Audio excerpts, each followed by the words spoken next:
Hi Calculus, so I'm just going to finish up the video I started this morning. So now we're on example 2, determine if f of x is continuous and or differentiable at the value of the function where the rule changes. Sketch the function. So I'm just going to do one example. So the first function we have is a piecewise function. You could see that the piece on the right is a polynomial, quadratic, parabola. The piece on the left is linear. So we want to know if it's continuous and or differentiable. So first let's talk about continuity.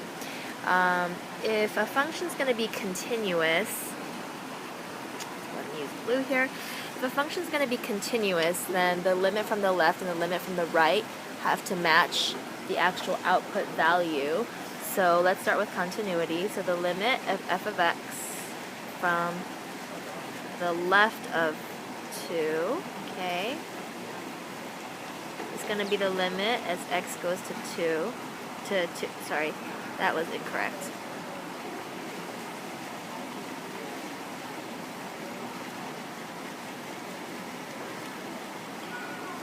From the left. So from the left we have 4 minus x. And if I just substitute 2 into 4 minus x, we're going to get 4 minus 2, which equals 2. So the limit from the left is 2. Alright, let's look at the limit from the right. Just going to try to write as small as I can. The limit of 2 from the right of f of x. I'm going to go ahead and skip that first step and say from the right it's going to be x squared minus 6x plus 10. Which is, if I just plug in 2, it's going to be 4 minus 12 plus 10, which is 14 minus 12, which also equals 2. So the limit from the right and the limit from the left are the same. The actual output at 2 is also going to be 2. Okay, so we do have continuity here. Okay, therefore f of x is continuous. Okay, at x equals 2. Now, if we're differentiable, that means that the derivative exists. Okay, in order for the derivative to exist at 2, then the left-hand derivative and the right-hand derivative must match. So let's look at what that is. So I'm going to use green for that one. So f prime of x. What is f prime of x? F prime of x, oh dear. You know what? This is going to be so much easier once we learn the tricks, which we're going to learn like in the next lesson. So we're actually going to come back to this. But you'll see that actually, yeah, it's going to be a lot easier. So we're going to actually, haha, just kidding, skip, okay, and go over here. Okay, so remind me, we do have to come back to these problems, but we can't do them. I mean, we can, but it's going to be really tedious for us to try to do them now using the limit definition of derivatives. So after the next unit, our section, just remind me to come back to these problems. Okay, so the last thing we're going to do before we close is to learn how to find derivatives on a calculator. So we know so far how to do it graphically. We know how to do it, well, we don't really know how to do it analytically except using the limit definition. But I do want you to know that you can calculate a derivative on the calculator using, now the calculator does not use the limit definition of the derivative. The calculator actually uses an approximation using the numerical derivative. So far we've done the limit definition using the limit as h goes to 0 of the difference quotient.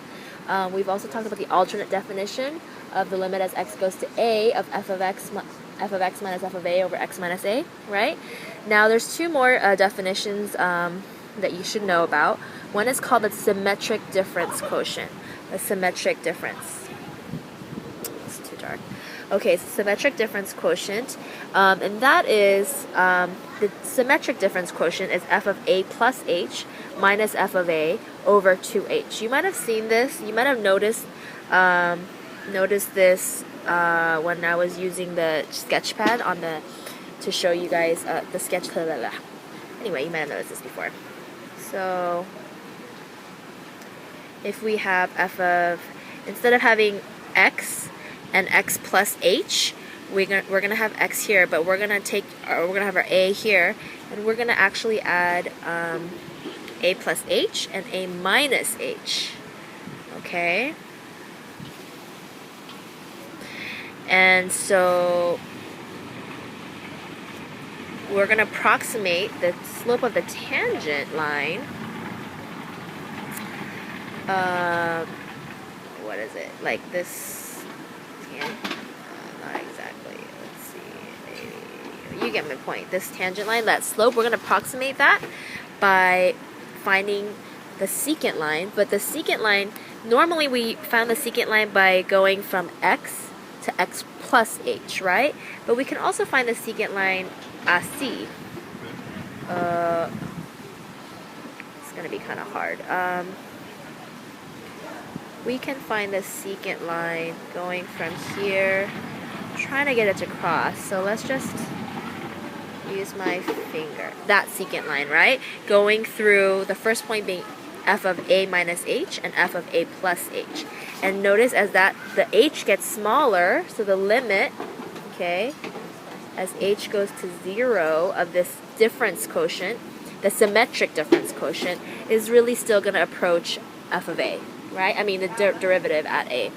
So that's just another way, instead of using the regular difference quotient, we could use a symmetric difference quotient.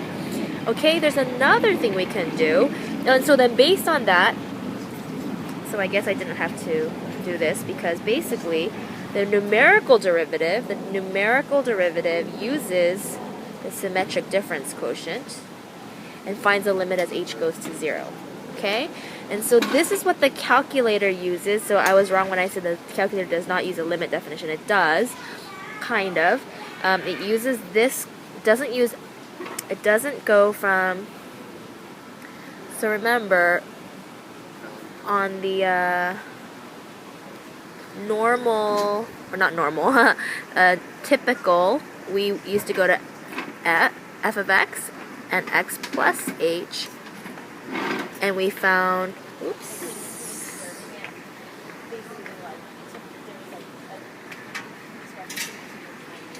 we did that, and we brought h closer and closer and closer. But now we're just going to skip a altogether and go from f of a plus h, a minus h, to f of a plus h, and we're going to bring that h closer and closer and closer. So if you think about it, we're approaching a from either side symmetrically. And we're still using, as h goes to 0, as long as we take that limit as h goes to 0, we're still going to get the same derivative. The limit is going to be the same, and hence our derivative is going to be the same. But the calculator does not actually calculate the entire limit. It doesn't calculate the limit as h goes to 0. It actually just finds the ratio as h is a very, very small value that approximates 0. It uses h going to, or equaling, 0.001. So that's very, very small, and for all intents and purposes, that is small enough to give us an accurate derivative. So Ender, or the numerical derivative is what it stands for. And numerical derivative of f of a is just going to be, we're going to actually plug in 0.001 for h, okay? So that h and that h and that h, we're going to actually plug in 0.001. So f of a plus 0.001 minus f of a minus 0.001 divided by 2 times 0.001, which is 0.002. So what we're doing basically is we're taking this and we're finding this is actually finding me the slope of the secant when h is super, super small. And because h is super, super small, the slope of that secant is pretty well going to be almost, within 0.00, I don't know, within a very, very small accuracy, it's going to actually approximate the slope of the tangent. Now, if all of that sounded like gibberish to you, you might want to listen to it again. But basically what I'm saying is,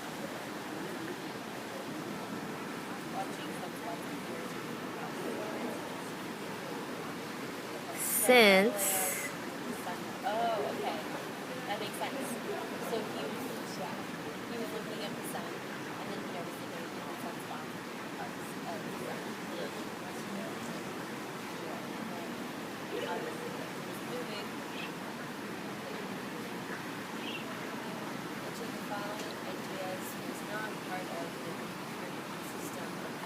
let's say the slope of the tangent that I actually want to get is like this. But if I'm zooming in close enough, and my h right here, I'll do it in yellow, if my h is small enough, how small? 0.001 small. Then this line right here is going to be pretty much almost the same. The slope of that line is going to be the same as the slope of that line. And this slope right here, the top one, is a slope that your calculator gives you when you ask for this end derivative, the numerical derivative. Okay, so let's do an example of what the calculator would do for us. So it says compute ender at x equals 3 for f of x equals 4x minus x squared by hand. If we were to actually do that by hand, give me a sec here. So what does ender actually give me?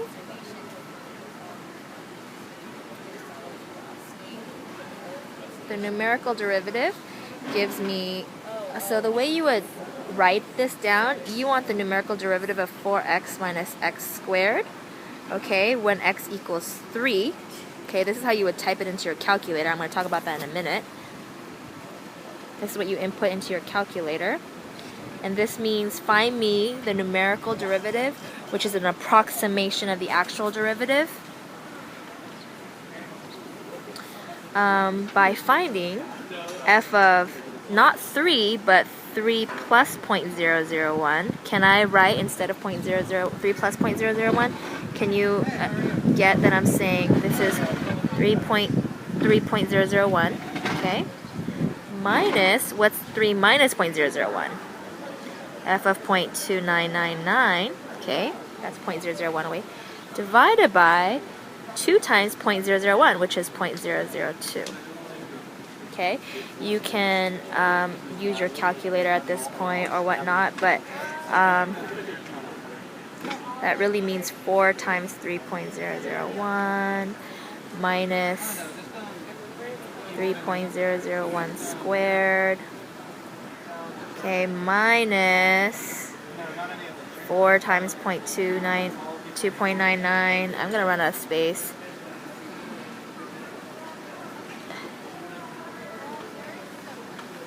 Plus 2.999 squared.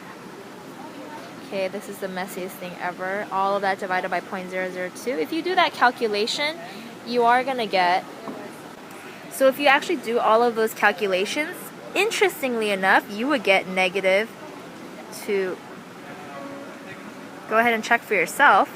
You could even do it by hand. You would get negative 2. And you could trust me until next time when I say the actual derivative is negative 2. So our end derive, or numerical derivative, which is actually just an approximation, in this case, turns out to be very, very close. Okay, now how would we have done this on the calculator? You're going to go ahead and press math. If you have your calculator, please get it out now. You're going to go ahead and press math. Okay, and once you press math, if you have the old school calculator, the 83, which is what I have, you're going to get this, okay, TI 83s. If you have 84s and above, you're going to actually have, so on the old calculator, on mine, what I do is I actually have to input the function, which in this case would have been this. So I would actually literally put 4x minus x squared here, and then I would put comma, and I would put x because x is what I am deriving with respect to, and then I could put comma again. I could put the point. So for example, 3. Okay. So in this case, I literally can type.